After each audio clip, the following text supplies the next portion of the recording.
Howdy neighbor, it's me, Betty.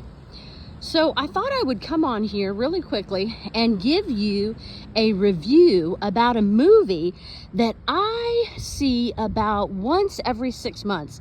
It's a wonderful movie with Val Kilmer and Michael Douglas. It was filmed in the 90s and it is called The Ghost and the Darkness.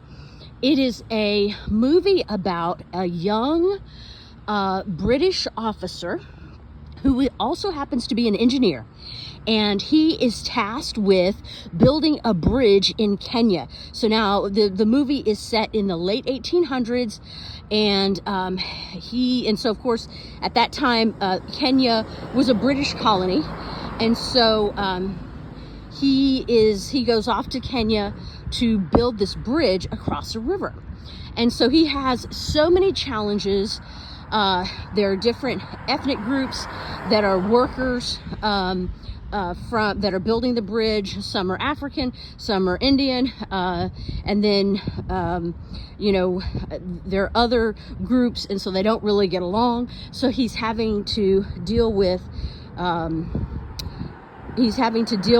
conflicts with his railroad workers, and then also, more importantly, he also has the local wildlife to contend with, in particular 2 lions that begin tracking the railroad crew as it is laying down track and building this bridge. So essentially they become like a movable feast, and these lions end up tracking them and kind of picking them off. And so it really is a very, very good story, very suspenseful, and it's based on a true story so he really lived, Colonel Patterson, and actually there is a book about his experience. He wrote a book. I read it years ago. It's a good book, and he talks about his time in Kenya and what happened with him, battling these man-eating lions.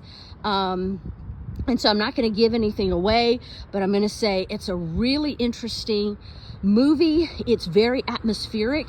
If you like late 1800s colonial Africa, which I love that time period in the movies, I think it's very interesting. It was a totally different world from the world that we live in so many ways. I think it's really interesting. I think you can really see the difference in the classes of